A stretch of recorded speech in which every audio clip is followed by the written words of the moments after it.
दोस्तों, मेरा नाम है नित्या और आप देख रहे हैं हमारा चैनल कहानियों का सफर।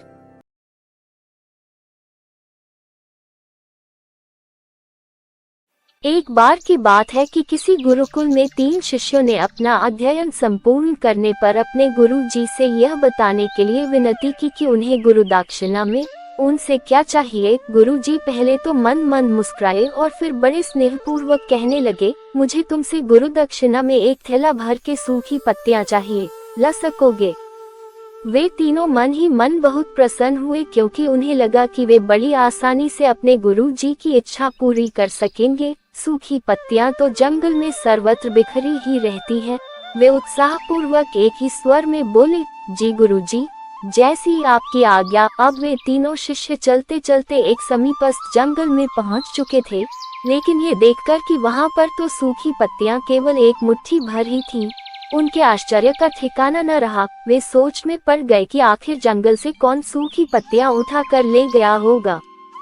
इतने में ही उन्हें दूर से आता हुआ कोई किसान दिखाई दिया। वे उसके पास पहुंचकर उससे विनम्रता पूर्वक याचना करने लगे कि वह उन्हें केवल एक थैला भर सूखी पत्तियां दे दे। अब उस किसान ने उनसे क्षमा याचना करते हुए उन्हें ये बताया कि वह उनकी मदद नहीं कर सकता, क्योंकि उसने सूखी पत्तियों का ईंधन के रूप में पहले ही उपयोग कर लिया था। अब वे तीनों पास में ही बसे एक गांव की ओर इस आशा से बढ़ने लगे थे कि हो सकता है वहां उस गांव में उनकी कोई सहायता कर सके।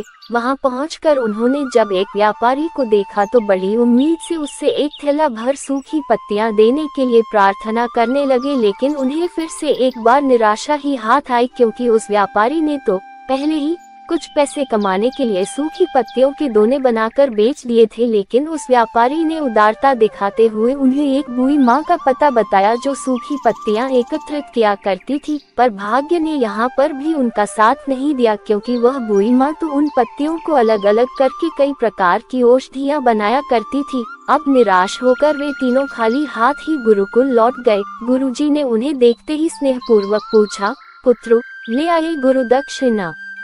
तीनों ने सर झुका लिया। गुरुजी द्वारा दोबारा पूछे जाने पर उनमें से एक शिष्य कहने लगा, गुरुदेव, हम आपकी इच्छा पूरी नहीं कर पाए।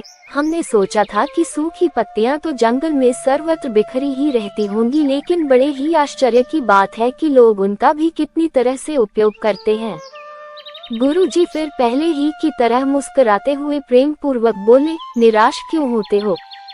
प्रसन्न हो जाओ, और यही ज्ञान की सूखी पत्तियां भी व्यर्थ नहीं हुआ करती, बल्कि उनके भी अनेक उपयोग हुआ करते हैं। मुझे गुरु दक्षिणा के रूप में दे दो। तीनों शिष्य गुरु जी को प्रणाम करके खुशी खुशी अपने अपने घर की ओर चले गए।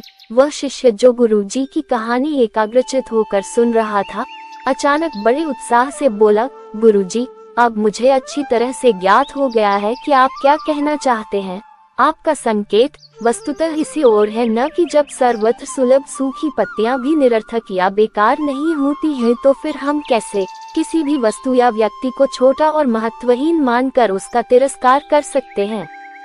चींटी से लेकर हाथी तक और सुई से लेकर तलवार तक सभी का अपना अपना महत्व होता है। गुरु जी भी तुरंत ही बोले, हाँ पुत्र, मेरे कहने का भी यही तात्पर्य है कि हम जब भी किसी से मिले तो उससे यथायोग्य मान देने का भरसक प्रयास करें, ताकि आपस में स्नेह, सद्भावना, सहानुभूति एवं सहिष्णुता का विस्तार होता रहे और हमारा जीवन संघर्ष के बजाय उत्सव बन सके। दूसरे, यदि जीवन को एक खेल ही माना जाए तो बेहतर यही होगा कि हम निर्विक्षेप, स्वस्थ एवं शांत प्रतियोगिता में ही भाग लें और अपने निष्पादन तथा निर्माण को ऊंचाई के शिखर पर ले जाने का अथक प्रयास करें।